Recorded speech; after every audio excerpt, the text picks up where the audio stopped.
Hi folks, Reverend Crystal Cox here, and I want to tell you today about the state of things in the world, how people are. It might surprise you. Alright, well, people are good. People are doing good things every single day. I know that many tend to focus on the bad, and sometimes you have to pay attention to the bad in order to help the victims of it. And so I've spent a lot of time exposing bad things to help people that are victims of it. And many people in my life have told me about, focusing on the negative and creating more negative. I am highly spiritual. I completely believe in that and the law of attraction. However, I also believe that those people that are experiencing these bad things need a powerful voice. And I have a powerful voice. And so me doing that, in my opinion, is and was always spiritually driven, for one, and was positive for the victim. Just because it's negative for the abuser or the aggressor does not mean it's not positive and creating positive in the world. People are doing good things, and even when they're feeling bad. I talk to so many people lately that they seem to they talk about feeling empty, like there's no meaning in their life. They don't know why bother getting up in the morning. If they didn't have kids or jobs, they wouldn't get up in the morning. And they're seeking something spiritually, but they don't know what it is. And they don't want to have guilt and shame, and they don't want to go to church and feel like that they're going to be judged. They don't want rules. They just want love and compassion and companionship, and they're craving that. They want to feel who they are spiritually, emotionally, sexually, financially, and in every way, and they don't want to feel guilty about it, and they want to be good people, and they're not sure what to do about this emptiness. A lot of them talk about, they just wish they could just leave, which, yes, is suicidal, but at the same time, it's like they can't think of a reason to stay here. They don't know what's the point of tomorrow when every day is the same. And a lot of people tend to focus on their children, and that helps them get to day after day after day.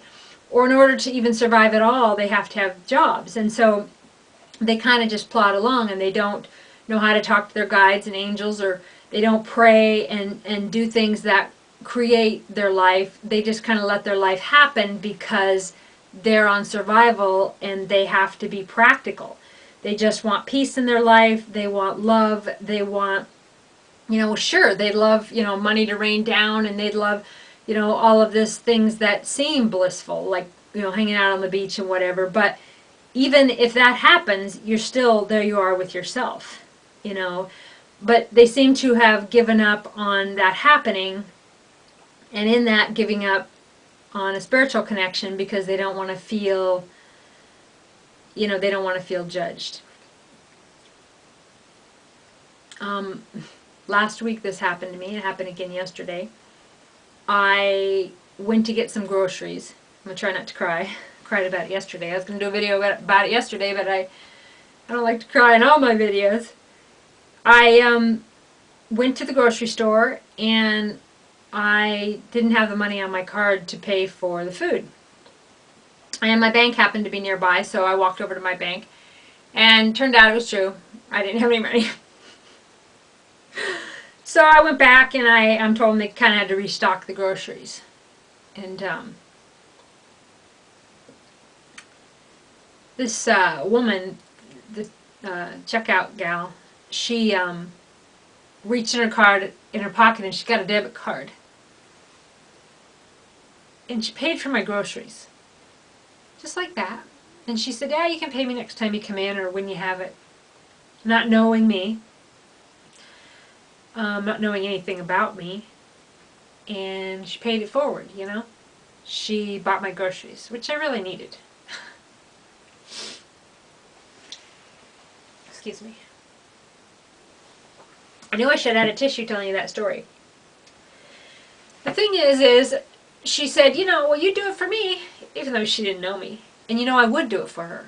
And I have done that for people. And it's always a refreshing, delightful reminder when something like that happens to me. I just want to encourage you folks to help people. Okay, it's a thankless job. But when we're feeling, like I just mentioned earlier, spiritually empty, why bother, why get up, why live, what does it matter, who cares, blah, blah, blah. Just keep doing good things for other people. Keep making other people smile. Help them get through their day a little bit easier, breathe easier. Help them bring in the wood. Help them pack their groceries. Buy them some food if you can. Help them with their electric bill if you can. I want to do, I'm not sure if this is economically viable, but I want to do a program at Bringing Back Goddess Church where we can try to, people, like it's help thy neighbor. So you help your neighbor do something, you're helping your family, like you're paying an electric bill or something, that we can help you to have that be a donation to the church, or set up a fund where we can, help people directly with things that improve their immediate quality of life, which would be, food, which would be utilities, a roof over their head, a blanket, a coat, basic things in life, and how amazingly important that they are. Little things that you do, like calling someone and telling them that they matter, or they're going through something and they are, and perhaps, even if you're a hairdresser or a bartender or someone at a cafe, perhaps you're the only person that does know. Perhaps you're the only one that sees that person. So, smile, give them shit, if there's somebody like me, because, I take that as love. And hear them and see them. And this validates your life more. Just listen to them. If they give you your card, their business card or something, give them a call the next day. See if they're okay. Tell them you're thinking of them. You hope things are going better. They matter. Even when you feel like you don't matter and life sucks and you might want to die and everything's all like blah, blah, blah, what does it matter? You can still let someone else know that they matter. Because they do, and it feels like they do. And we seem to be living in a time where we're all, many of us, just feeling like, what is going on? It so feels in the void in a way, But a lot of people tell me, well, things are worse than ever.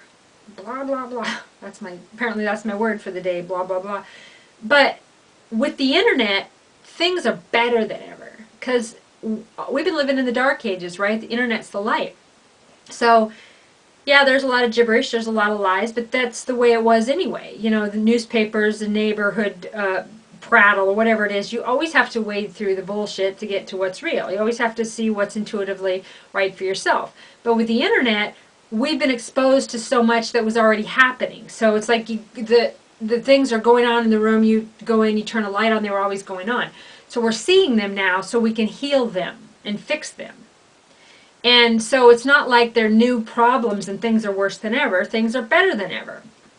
It's all hands on deck right now. I'm calling all light workers. It's about raising the vibration of Mother Earth and her people and making other people feel better about being alive, even those days when you don't feel like there's a reason for you to be walking around. Because every day is the same. And it's like every day and every dollar and work, and it's just plod along, plod along, plod along. But, if you've seen the Karate Kid or whatever, wax on, wax off, wax on, wax off. That's life. Okay? You just do it, you do it, you do it, you do it. The goal being to get to a natural death and graduate. And yes, I believe, well, I'm not going to say that. I'm going to say I know for a fact, and other people can believe or not believe, that when you cross over, when you die and you lose this body, you live on. And you have graduated to another level, and you have another code of color about your aura, your energy on the other side from what you've experienced here on the School of Earth. Okay? It's not an easy school.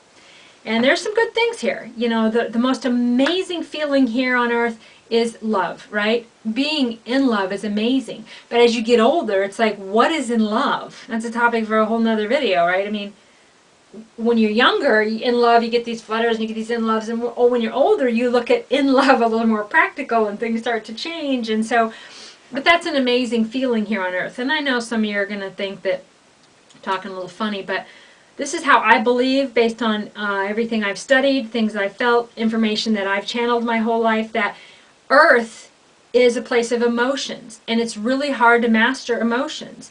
You know, it's one of my biggest challenges here. I'm a spiritual warrior, but I cry a lot, and I'm very emotional, and I try to master my emotions here. And I know I talk like I've lived other places, but I feel like I have lived on other planets, and I feel like I've been in other forms, and I feel like, if we didn't have emotions here on earth, think about how everything would be different, how we do things. Emotions are wonderful, but also, like with co-creation, for example, when you're trying to create things in your life and you're visualizing and you feel emotional, you're like when you're trying to draw on money or draw on something, you're supposed to, it's a good technique to picture it and let the emotion come up of what it is, and that is supposedly to draw it to you more, like law of attraction.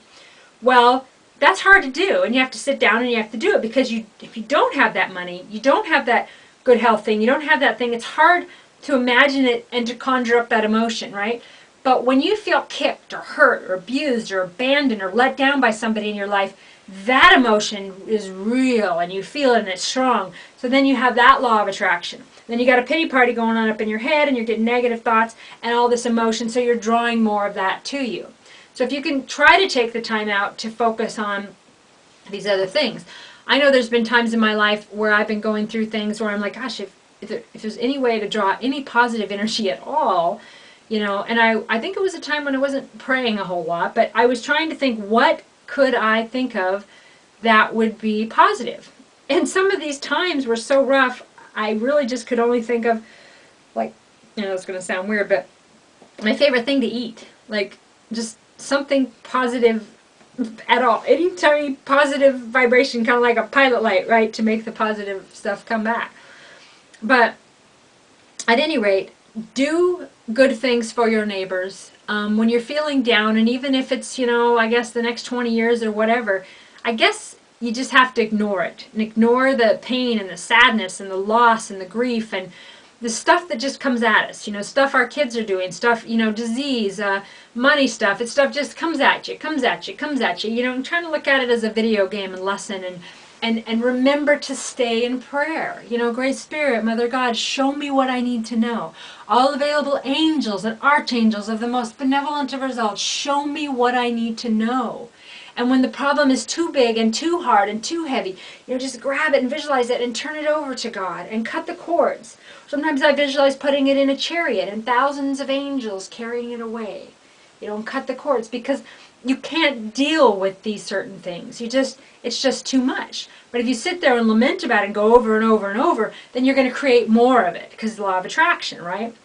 So basically, when people do good things, and people are doing good things every day, little things like what that gal did for me yesterday, and people that check in with me because they know, what I'm going through with some different medical stuff right now, and just strangers, that don't really know me, just call me up, see if I'm okay. And I want you all to do that for somebody, okay? Reach out to somebody right now. Hey, how you doing? Yeah, you still drawing, painting, music? Yeah, whatever's going on. You still cooking? How you doing? What's going on? Just let them know that you give a shit, that they're alive in the world. And a lot of people wonder what they could have done for someone that was contemplating suicide. And really, suicide comes down to that person's decision, and between that person and God. Okay? And I think that people that really do it don't necessarily talk about it a lot. But people that are connected to them, they get a feeling. Okay? So it's talking about it and saying, oh, we don't want you to die, you shouldn't die, or, these aren't necessarily the ways. Kind of like a grizzly bear, in my opinion. You have to, come at it from a different direction of like it could be a Facebook photo, or they've done something creative, acknowledging something that they did. Participating in their life, helping them find something that they're good at. Because feeling good at something, I know it sounds weird, but it takes away suicidal tendencies. Find them an instrument. Give them some spiritual life coaching and find them something that they love to do. Figure out what they love. If they're a teenager, an adult, whatever they are, find out what they love. Take them out of school, take them on a road trip, take them to do something different, get off the path that you're on. If you feel like that someone that's close to you is suicidal, whether they're talking about it or not, if you feel like that, do something. And if you don't know what to do, okay, well, pray. Same thing I said earlier. Great Spirit, Mother God, guides, angels, call in, give me a clear sign. I am dense. I don't know what to do. Please give me a clear sign what to do. And you know that if that person actually takes their own life, you will have done everything you possibly could do. First of all, you've paid attention to them. You've seen something they might be doing that's good and positive, and you've made an effort to be like, okay, let's try to find their bliss, or maybe get them a spiritual life coach to help them do that. But when you're giving it to God, and you're giving it to Mother God, to Great Spirit, and you're really sincerely praying for signs and clarity, you really do know that you are doing all that you can do if you are meant to intervene. And if you're not, then if they do end up crossing over, that you know that really that was what was meant to be. Okay, so, but if you get a feeling to call somebody and to just tell them, hey, I'm thinking of you. I know you were down yesterday. How you doing? And they may call you back. They may not call you back. But they got the message. Okay? A text that says, I love you. I'm thinking of you. They might be like, I don't really want to hear from you. Maybe it's someone from the past and you're like, eh. But really, I think that it matters to them, even if they never ever tell you. Trust your own intuition on this. And when you're feeling down, I know so many of you are feeling spiritually vacuous, void, just empty, and like you don't know what to do to fill that space. And I know many of you are alone and single and craving companionship. And it is the times we're living in, but we're in a great transformation of light and dark. And in a way, there's a huge battle going on, but it's good. The light is winning. And I know many of you may not see that and may see things as more darker right now, but we're in this void and we're kind of bored in it. And we're like, well, what do we do? Every day is what are we going to do with this day? What should we do? Even if we're driven, we're a little bit like, well, what now? But that's because we're in this void of cleansing and there's a lot of stuff bubbling up. And there's a lot more chaos going to happen. Call it Bible prophecy, call it whatever prophecy you want. But there is a whole lot of chaos coming. But if you choose to, you've seen those Facebook photos where one guy's looking at the cell, it's the cell bars, and the other guy's looking at the picture in the background. Or if you choose to look out this window and there's beauty, or this window and there's a wall. If you watch the chaos and, or you participate, or, wherever you feel called to do, then you're called to do. But basically, as light workers, right now, it is a time of prayer. It is a time of bringing in the light. It's calling all light workers and teaching each individual person to raise their own vibration, to pray, to not be stuck in emotional issues and beating themselves up, to have compassion for their self, to forgive their self, to send out love, and to do this and work with guides, with their spiritual guides, angels, archangels, Mother God, Father God, the Great Spirit. Work with Spirit and help raise the vibration of Mother Earth and her people, one person at a time, one heart at a time. So you don't have to go out and do all of these really big things. You don't have to. Now we're moving into a time that's more like 5D versus 3D, and so we're in a spiritual battle. So even if you pick up the sword and you do something with it, that's just an illusion. But what you do in the spirit realm is not an illusion. Okay, that goes on into eternity, because right now, and again, I'm going to sound out there, but there are spiritual beings here helping us. What happens on Earth affects the whole universe, okay? There is other life on other planets. It doesn't make any sense for there to be all of this space and, come on. It's just common sense that we're not the only people, living beings in the universe, okay? It just makes sense. So everything that we do to raise our vibration and to help someone else raise their vibration and to stay alive and actually get to graduation. Even if we're just gardening and we're working through, we're getting our hands in the dirt and we're just, maybe we're watching a movie and we're reading and we're laughing with our kids, whatever we're doing, and we're moving through and staying positive as much as we can, which is often a huge challenge. But I want to encourage you to trust your gut. All right, help someone in line if they need $20. Trust your gut. If you feel like calling somebody, call them. If you're in the middle of dinner and you're in even the weirdest situation, you get this feeling, I need to call so-and-so. Go call so-and-so. Okay, and the more you trust your intuition and talk to your spirit guides and angels, the more this information will come to you. And you can be part of helping raise the vibration of Mother Earth and her people. And you don't need to do some big dramatic thing, or you don't need to start a church or go door to door, or you do it in your life with the circle that's been put around you, okay? Your body is your temple, okay? Everywhere you go, that's your pulpit. Your smile, I always say, my smile is my sermon. But any positive thing at all that you can say to someone is your sermon. And I'm not saying that you should do this with everyone. You want to be healthy and have healthy boundaries. I have people in my life that I've cut out of my life because I've tried that positive, be sweet. But then when you're putting yourself in like too much secondhand smoke and toxins and loud TV and just chaos just to let that person know they're loved, if you feel that you need to let go of that person in your life, then that is your intuition. Trust that too. I'm not talking about guilt versus intuition. Oh, I feel guilty. I have to go see my family member and help them because they're all alone and I don't want to die alone. No, if they're mean to you and abusive to you and you have to be around cigarette smoke and loud noise and you decide that's not good for you, your intuition, trust your intuition over your guilt and shame. Okay? Which oftentimes those get confusing. Okay, and I also, sometimes I get confused on whether something is, if I feel like something is intuitively wrong, or if it's fear or ego, or if my intuition is telling me that something is wrong.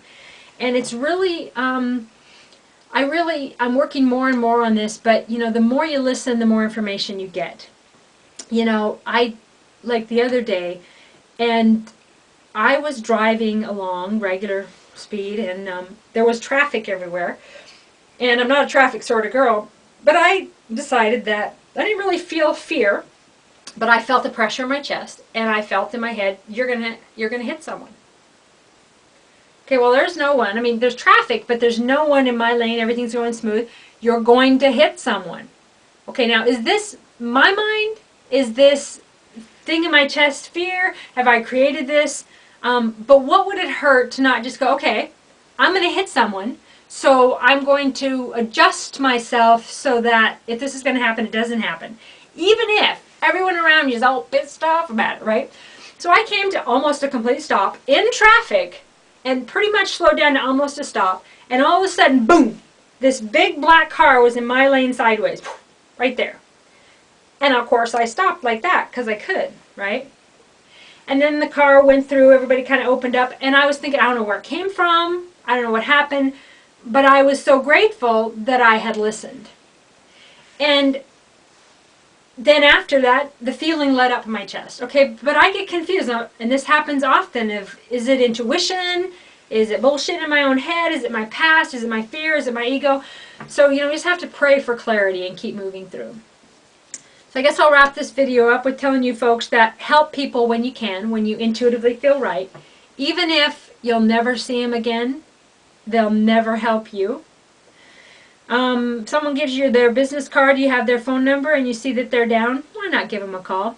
If you're waiting on somebody and you see that they're down, and you see that they're kind of sassy like me, give them shit.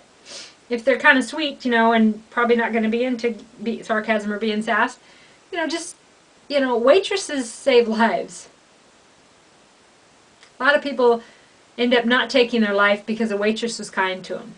Did you know that? Your interaction with people, as servers, selling clothes, selling food, waiting on tables, you are the preachers. You are the priestesses. You are the goddesses, the gods out there among the people, saving them, inspiring them, giving them love. A lot of times they're giving you crap, trying to hurry up. And I can tell because every time people wait on me, they're like, okay, I'll be right there. I'm like, I got all the time in the world. It's okay. Relax. You know, even in Hawaii, it's like, you're in Hawaiian time. You should be all like, kick back. I'll be with you in a minute, ma'am. You know, and they're like scared because tourists treat them like crap. You know, be nice. Slow down. Relax. And remember that everybody that you meet and interact with has a whole lot of stuff going on that you'll never know. You don't need to know. But your smile is the best sermon that you could ever give them. Well, God bless you folks, and I will talk to you again real soon.